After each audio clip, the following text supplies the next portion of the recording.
राजकुमार हिरानी ने 3 फिल्में बनाई हैं। पहली फिल्म थी मुन्ना भाई, वो तो अच्छी अलग हो गई बात। दूसरी थी लगे रहो मुन्ना भाई। अगर उसको किसी ने, अगर उसने किसी को बोला, जब बोल रहा था वो लोगों को कि मैं एक फिल्म बना रहा हूँ महात्मा गांधी है उसमें, तो is it a commercial idea? It is not. पागल है क्या? बट जिस तरह से उसने गांधी का मैसेज मुन्ना भाई के थ्रू हंसते हंसाते दिया है, देयर आप you don't mind, you think it's a, you don't mind means यार you enjoy the film so much and you understand Gandhi so much। दूसरी फिल्म रंग दे बसंती भगत सिंह के ऊपर, तो एंटरटेनमेंट का वैल्यू रखते हुए। दूसरी ये 3 इडियट्स एजुकेशन सिस्टम पे फिल्म है। कोई बोलो यार क्या मैं यार एक फिल्म प्लान कर रहा हूँ एजुकेशन सिस्टम है के ऊपर, मैं बताना चाहता हूँ, लोग बोलेगा आर्ट पिक्चर बना रहा, पागल। एजुकेशन सिस्टम के बारे में बात करने वाली फिल्म है, किसको सुननी है, किसको देखनी है? लेकिन जब it is packaged in with, मतलब बॉम्बशेल ऑफ एंटरटेनमेंट है यार। आदमी 3 घंटे 10 मिनट की पिक्चर है, हंसता हंसता मर जाता है, रोता रोता मर जाता है, और उसके बाद में उसको एक छोटा सा मैसेज मिलता है यार कि ये एजुकेशन सिस्टम में जो कुछ हो रहा है रॉन्ग है, follow your heart, do whatever you want to do and whatever.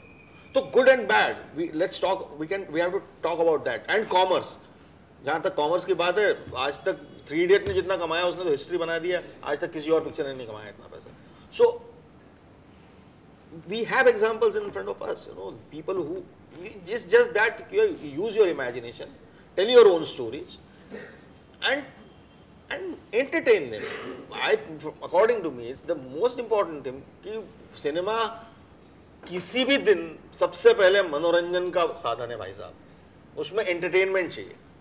Entertain करते हो आप उनको, अब एंटरटेनमेंट के साथ में आपकी सोशल रिस्पॉन्सिबिलिटीज कुछ है, कुछ चीजें आप बताना, आप एंटरटेनमेंट के अलग अलग तरीके हो सकते हैं। आपकी अगर सोशल रिस्पॉन्सिबिलिटीज नहीं है और आप बेवकूफ़ों की तरह एंटरटेन करना चाहते हो, तो कुछ कई लोग बना रहे, कई तरह की फिल्में बन रही है, अच्छी बुरी घटिया जैसी भी बन रही है।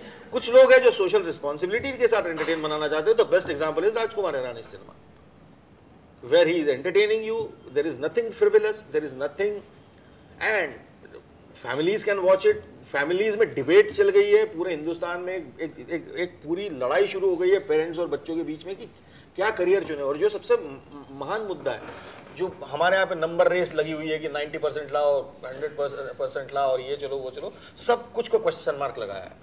I think it's done a great job in history. यार वेल नोन इंडस्ट्री पर्सन तो मैं भी नहीं था एक दिन, वेल नोन इंडस्ट्री पर्सन तो मैं भी जब आया था यहाँ पे बम्बई में, तो मैं भी माड़ा में रहता था, और मेरे भी दिमाग में यही सवाल था कि कैसे होगा। पर उसमें एक ही मेरी राय है कि आप जो भी करें, आपकी कन्विक्शन रखें, आपकी कन्विक्शन से करें। आपको पता होना चाहिए कि आपने खरी चीज लिखी है। अपने क्रिएशन को अपना बच्चा मान लेना कि तो अच्छी बात है, हर माँ को अपना बच्चा खूबसूरत लगता है, उसको तो ये लगता है कि अरे बेटा मेरा बच्चा, दैट्स नॉट ट्रू। कुछ रियलिटी होती है, कुछ एक आपको पैमाने भी देखने पड़ेंगे। आपको आप अपना एक्सपोजर बढ़ाइए, आप ज़्यादा से ज़्यादा चीज़ें देखिए, उसके पैमाने पे देखिए कि यार ये मेरी स्क्रिप्ट खड़ी कहाँ होती है। आप अपने अच्छे क्रिटिक बनिए। ये बहुत ईमानदारी की बात है, ये बहुत आसान नहीं है करना बॉस, करना पड़ेगा, करना पड़ता है। लेकिन अगर आपको मैं आमिर खान को देखता हूँ तो मुझे पता चलता है कि वो कितना बड़ा खुद का क्रिटिक है, वो कितनी जोर से अपने आप को रिजेक्ट कर सकता है। अगर आपने अपने आप को रिजेक्ट करने की मैंने सर एक स्क्रिप्ट लिखी है और ये कमर्शियल के चक्कर में मेरे से, अरे भाई स्क्रिप्ट खुद नहीं पढ़ सकता तू दोबारा, ऐसी स्क्रिप्ट है, क्यों कमर्शियल को गाली दे रहा है पहले ही। और अगर वो अच्छी है, ये मेरा दावा है और ये मेरा प्रॉमिस है, ये इंडस्ट्री में छुपेगी नहीं। मैं आप बाबरामन, मेरा एक गाना था, मैंने फिल्म रिलीज होने के 6 साल पहले लिखा था, मैंने किसी को नहीं सुनाया था। मेरा कोई इरादा नहीं था लिरिसिस्ट बनने का, मेरे अंदर कोई अरमान नहीं थे कि मैं प्लेबैक सिंगिंग करूं। मुझे कभी सपने में भी नहीं आया था कि मेरी वॉइस जो है वो प्लेबैक सिंगिंग की वॉइस हो सकती है। सच बता रहा हूं मैं आपको।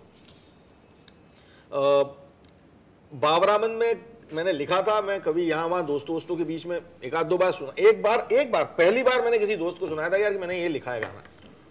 उसके बाद मेरे को हमेशा जहां भी मैं जाता था मुझसे फरमाइश होती थी कि यार ये गाना सुना दे। ऐसा करते करते मैं I was assisting Sudhir Mishra, के मेनन ने ये गाना सुना, के मेनन को अच्छा लगा, उसने जाके सुधीर को सुनाया, उसने सुधीर को बोला कि यार ये गाना सुनो इसका।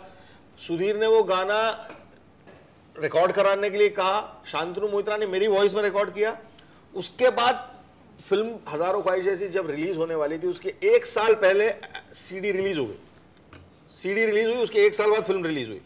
तो कुछ 20 जो भी एक पहला स्टॉक आया था, उसका पहला रिव्यू मैं आपको कभी पढ़ाऊं बताऊं कहाँ पे है, तो लोगों को समझ में नहीं आ रहा था। वो लिख रहे थे कि कर क्या रहे हैं, ये क्या गाने हैं आवरा बावरा मन, और ये क्या हो रहा है, और ये क्या है, उस पोस्टर है, किसी को कुछ नहीं मालूम था। उसके 1 साल बाद जब बिना प्रमोशन के फिल्म रिलीज हुई, उसके बाद में लोगों ने गाने की डिमांड शुरू की, तो मार्केट में सीडीज नहीं थी।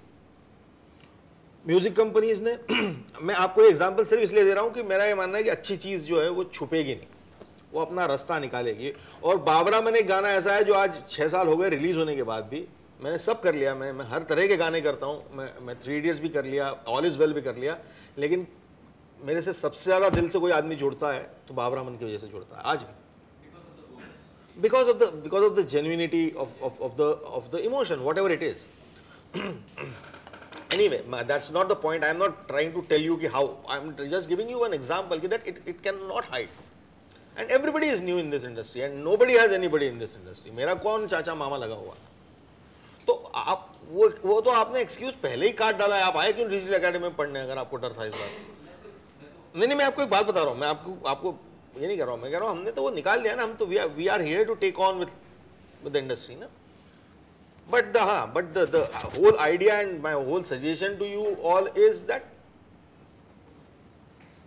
which idiot says always, chase excellence, success will follow.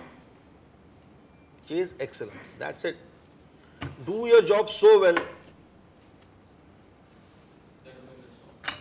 There's nobody can know. And लोग कहते हैं कि इतनी बड़ी इंडस्ट्री है, इतना बड़ा है, इतना बड़ा है।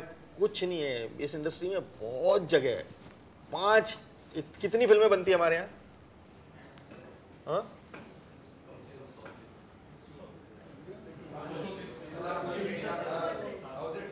1000 फिल्म, 750-800 फिल्में बनती है हमारे यहाँ पे साल की।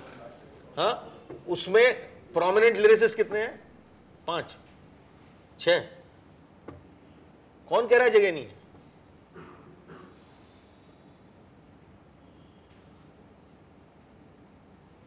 ये मिथ्या है। जगह है। कितने कैमरामैन है? कुछ 50,000 कैमरामैन तो होंगे, 15-20 हज़ार तो होंगे ना लोग जो कैमरा, अगर आप एसोसिएशन की बात करें तो। काम कोई टेंशन नहीं है। अगर आपको काम आता है तो काम की कोई टेंशन नहीं है, और यहाँ पे काम होते ही रहने वाला है, और ये हिंदुस्तान सिनेमा देखने ही वाला है। हमारी जान है सिनेमा। तो बस यही है कि आप उसमें क्या नया ऐड करते हैं, आप नया क्या कंट्रीब्यूट करते हैं, और आप कितने कन्विक्शन के साथ अपना काम करते हैं।